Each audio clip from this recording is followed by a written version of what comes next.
namni gatii maatii beeke wareegama barbaachisu hunda leenja'uufis dubbisuufis barachuufis akka maatiin isaa ni'maa ta'e akka maatii wajjin nagayaan jiraachuun irra guddoo ni'maa ta'e namni kana hubate waan barbaachisu hunda baasii isa gaafatu hundatti baasee leenjii ta'us leenjii barbaachisus fudhatee waan barbaachisu hunda godhuudhaaf qophiidhaan jaa hundumaafuu yaa rabbi qaalommina maatiidhaa san dura nama jecha amma asit dubbannee kana itti fayyadu akarreefo Allahumma ja'alni awwal al-aamiliina bima aqul wa awwal al-muntafi'iina bihi sawannin irraajee nabiratti an akka khiyyatti jireenya khiyya keessatti wanni maatii tiyyara nabira qaaliin jirtu kanaaf maatii tiyya saniif wareegama barbaachisu hunda kafaluun na barbaachisaa jeetii yaada ustaaz Najjaash gaafii ati na gaafatte dheeressullee si deebise jeetii yaada ما شاء الله عصور بريدة خنا جدو سينو فدو مال رأي ديرو سكالنا ديمو جدو سندرا وقسمه إذا كذي سنغافي كافتن علمي ميوكو كذي شيء كذا ميوكو ده أيوة عصوري ديمو جرا أما شراي كذي شيء نفتح كذي وانت ميوكو علمي غني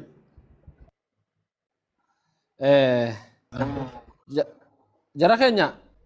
شيخ خينيا كالتي دان عصور بريدة خنا عدان جواب سمو فدو شيخة ما هو الزواج وما هو الزوجة والزواج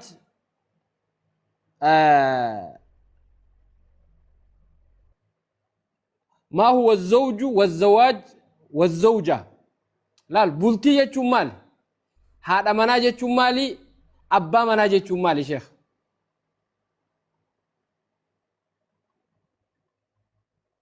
ما شاء الله قافي بريدنا قافته واسدي أفان رباتي زواج الزوجة والزوجة الزوج والزوجة أفان رباتي ما زواج جتون والفودو يجوسني زوجين أمو أبا مناتي زوجان هذا مناتي جتشكم بكر راجامي زواج جتون كندي جتشو ما يصير لجوتو خان كندي ستو في كندي سايجو أكما afaan keenyatti bar jaartii fi jaarsa jechuun jaartuudhaa fi ijaaraa jechuudha. Abbaan manaa bultii jaaraa, haati manaatis bultii jaarti. Jarri lachuutu jaartuudha jechuudha. Abbaan manaa jaaraadha, haati manaa jaartuudha. Jaarmee jechuudha. Namni tokkommaa afaan Oromootti bar fuudhee hoggaa jaan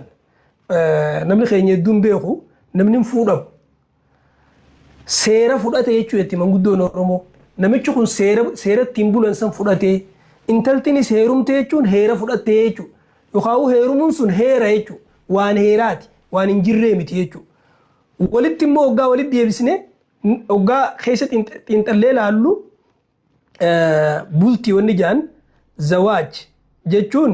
mana barnootaati jechuu ni dandeenya. Bakka namni sodaa rabbii itti baratu, bakka namni amala gaarii itti baratu,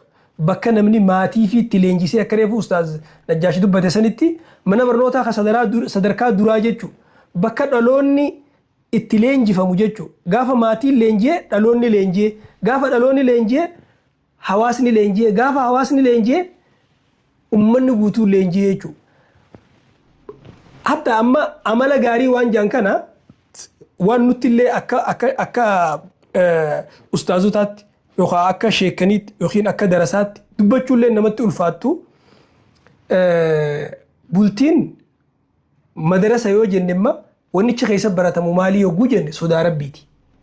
Amma immoo wannichi keessa godhamu sodaa rabbii san diiguudha. Wannichi keessa baratamu akhlaaq amala gaariidha. Amma immoo wanni namni hojiin agarsiisaa jiru amala wal balleessuudha. Ulamaan tokko tokko akka jedhan man araada an yacrifa akhlaaqa al-insaan فلينظر إلى معاملته لأهل بيته جان نمني عملا نما تقوي بروفني أكا إن التماتي ساتي وجين جراتو هالادو الكان نما درتي أداتو أصون تاني أني نما خيست الكن علتي نحواس برتي أداتو أصون تاني ماتي خيبرتي عملا غاري كباتشو ججو نمني نما على غاري فكاتشو علتي نما غاري فكاتشو ندن ديما منا خيستي مو عملو مغاري سن أكسر رامولة تكورخي amala gaarii qabda siin jettu yookaan abbaan manaa haadha manaatiin amala gaarii qaba ju'uun san godhuun baay'ee namatti ulfaata. Abbaan manaatii fi haati manaa barsiisota amala gaariiti. Haati manaatis abbaa manaa amala gaarii barsiifti. Abbaan manaatis haadha manasaa amala gaarii barsiisa jechuudha. Namni alatti gaarii ta'uun yeroo hundaa ulaafaadha. Ammoo mana keessatti gaarii ta'uun beeki salphaadhaa miti. Mana keessatti gaarii ta'uun salphaa miti. Alatti gaarii ta'uun salphaadha. Kun waan namuu godhuu danda'u. Ragaan kanaa nabiin keenya alayhi salaatu wassalaam hadiisa sahih keessatti akka jedhe khayrukum li ahlii wa ana khayrukum li ahlii. Caalaan keessan wanni isin itti wal caaltaniin maatii keessan bira caalaa ta'uudhaan. Anuu wanni isin caaluun maatii kiyya birattiin caalaadhaayin isin caalaa je. Namni abbummaan fedhe jechuun namni mana isaa keessatti bineensaa kayoggaa inni mana ol seene namni dheessu ijoolleen dheessitu haati manaa dheessitu kayoggaa inni biraa bahe gammadu maatiin isaa gammadu hoggaa inni manaa gabbahe jechuudha. Hoggaa inni mana alaa dhufe maatiin rifatu namni kun amalatti zeero waa takka kitaabni tokko kotti ilaalanii hin jiru manguddoon tokko ka gaafatanii hin jiru hadiisni kun qoftii waan kana akka gaarii jala sararee fixe jechuudha. Mee waan tokko isin haa kaasu ayata tokko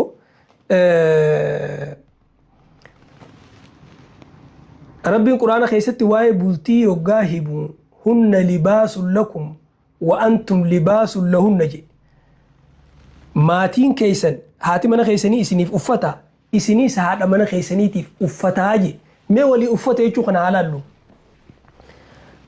Shariin quraanaa hedduun ayata kana gizee fassaru yoo laaltan uffata jechuun kun asraarri balaagaa ayata kanaa yoo bal'ifnee akka gaarii keessa laalle ilmi namaa wanni hedduu yeroo hedduu isaan addaan hin baane uffata isaati jedhan biyyatti gandatti isaa fayyaa isaa dhukkubsataa isaa gammachuu qabu isaa gadda qabu yeroo hunda wanni addaan nama si wajjin addaan hin baane maali uffata keeti. Kanaaf rabbiin haadha manaatii fi abbaa manaa isin walii uffataa jee jedhan akka Oromoon ogummaa maatu jaarsaa jaartii waliif kafana jedhan jaarsaa jaartii waliif gaachana jedhan jaarsaa jaartii waliif iccitii boqonnaa qalbiiti jedhan iccitii boqonnaa qalbii waliiti jedhan. Ayata kana mee waan takka waan ammana mul'atu isiniif haa keessaa himu. Uffata keessa wanni namni yeroo hunda addaan isaanii namaa wajjin addaan hin baane uffata jenne gaddaa fi gammachuu keessatti biyyaa fi imaltuu keessatti rabbiin hoggaa isin walii uffata jiru haati manaa keessanii firaasha keessan hin jenne abbaan mana keessanii firaasha keessan hin jenne firaashni hayata keessatti yeroo muraasa qofa si hojii jiraata gizee dadhabdee galte qofa irra rafta akkasii miree uffanni immoo galgalaa ganama bakka hojiitti imaltutti gandatti yeroo ati aara qabdu yeroo ati gadda qabdu yeroo ati gammachuu qabdu hogguuta akkasii hojii addaan hin bahu jechuudha. Akkana jechuun jaan edaanuu bultiin hiriiroo qaamaa qofaa miti hiriiroo ruuhee hiriiroo ilaalchaa tarahamataa baqaan namni kun waan addaan bahuu hin dandeenye jechuudha. Gama biraatti yoo laallee uffata jechuun satriidha. Uffanni nama sattara. Haati mana keessanii isiniif kafana jechuun isinii satriidha jechuudha. Abbaan manaatis haadha manaatiif satrii haati manaatis abbaan manaatiif satrii. Akkana jechuun eebii walii akka namni waliin akka namni agarre wal sattaran jechuudha. Arrammoo addunyaa tanarratti yoo laaltan namni akkaan eebii walii baasu sadarkaa tokkoffatti abbaa manaatii fi haadha manaati. Uffanni kee yoo gu'ati qaamatti uffattu bakka hundatti uffataa bar bakka eebii hundatti bootaa eebii hunda uffatumaa irra jiraa mire yoo madaa arke yoo waan hin taane arke waan akkanaatiin arke yoo dubbataa uffati haati manaa akkasii abbaan manaa akkasii jechuudha. Nama tokkootu seenaa takkaan asirratti isin himaa jaartii nama tokkoo dhukkubsattee if jiraachisuu dadhabdee booda namni hedduun maaliif hin fuunee jedhaniin isaan. Oggusan akkam jee deebisee beektaa kayfa atruku man satarat faqri warabbat awlaadii وشاركتني شبابي نما هيوماتي ينادويس خيلمانك يناغدس خيرو دردرما سنوجين جراتي أكمتين إيسا جيتي هنگا لبوران إسين جرتو إسي خدميتو مان إسي جراتي ساجي هنگا إسين دوتو تكس جراتي ساتو ريجان أما نمنكم مال هن لباس لكم وأنتم لباس لهن ناسا أكا غارت هبته نمت أمن جيجو خناف هاتما أبا منا روان فيتيو أغرتي وجيراتنيس الدام بهانيس أي بيسات أكا دبتشون قبتو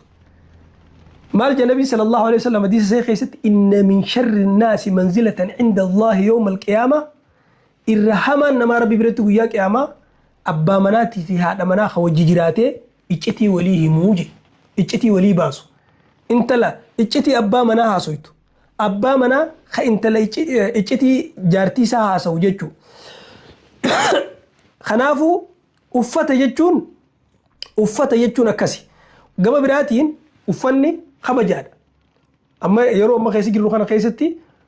uffanni kabaja beekamaadha yeroo takka illee uffanni kabaja haati manaatis abbaa manaatiif kabaja bareedummina kabaja haati manaa isiniif uffata jechuun isiniif kabajaadha jechuun abbaan manaatis isiidhaaf kabajaadha jechuun maal jette oromoon ogumaaf maqtu bultiin gaariin bakka namni itti dhokotu bakka namni itti boqotu bakka namni itti gammadu jette oromoon ogumaaf maqtu kanaaf uffata jechuun sun nama kabajaa addunyaa tanarratti waliif kannu jechuun nama gama biraatiin uffanni oowwa sirraa dhorka qabbana sirraa dhorka jaarsaa jaartiinis akkasi jechuun waan afaaniin illee dubbachuu illee namatti ulfaatu jarri kun gizee haasawanuu qabbantiin ajjabeessite qabbantii namni kanaan akkanatti haasawaa mire jaartiin gaariin jaarsaaf dahoodha jaan abbaan manaa gaariin jaartiif dahoodha jaan jaartiinis jaarsaa dahoodha jechuudha gama biraatiin ta macarrashaa ta dhumaa jechuudha uffanni rabbii wanni haati manaa isiniif uffata abbaan manaa isin walii uffata wanni jeef waan uffanni raahaan amma namni hojjetu gizee hojjetee mana galee uffata hojii kana firraa lafa kaayeti uffata raahaa kajaan uffata haati manaatis mana keessatti abbaa manaatiif raaha abbaan manaatis haadha mana isaatiif raahaadhaa jechuudha namni oromoon akkeetu gizee maqmaqtu namni jaartii raaziyaa qabu nama dachii masnoo qabu jetti namni immoo jaartii gaariin qabne akka nama dachii hattaa yookiin dachii dhallaa jettiin oromoon dachii dhallaa qotuutii jedhan nama dhagaarra qotu jechuudha kaan ammoo nama dachii masnoo qabu beeki gaa nuti baadiyyaa dhalanne irra caalaa waan namni walii himuuni ooyiruu sanii beeki kanaafuu namni gatii uffataa beeku gatii jaartii ni beeka namni gatii uffataa beeku gatii jaarsi qabu ni beekaa jechuudha gama biraatiin uffanni yoo wasakaawe yoo baqaqe yoo sirra xuraawe dhiqatteeti tolfattee shittootti goota jaartiinis jaarsaaf akkas jechuudha wal sattaran irrina walii guutan waan walirraa irratti hundaa'u waliif godhan jechuudha kanaafuu waa'ee uffataa kana keessatti namni tokko yoo huccuun irra baqayte imma yookaan huccuun irra wasakoyte maal gootaa itti yoo gaafatte ta dhoote ni hodhata ta xurooyte ni dhiqata malee ciree yookaan akka biraa godhee hin darbu mataarraan naanneeffatee hin darbu jechuudha kanaaf guutumatti bultii jechuun bultiidha jechuun jaarsaa fi jaartii jechuun jaaraa fi jaartuu jaarmee jechuudha zawaaj jechuunis jaarmee jechuudha jaartiin jaartiidha jaartuudha jaarsinis jaaraadha ustaaz ibsaa wajjin osoo deemu jirru jecha tokko guyyaa tokko waliin kaafnee dubbanne jecha kanaanin si xumura gaafii teeti bultii keessatti irra caalaan amareefu awwala irratti bultiin mana barnootaatiin jedhe mana barnootaa keessaa wanni bultii keessatti akkaan baratan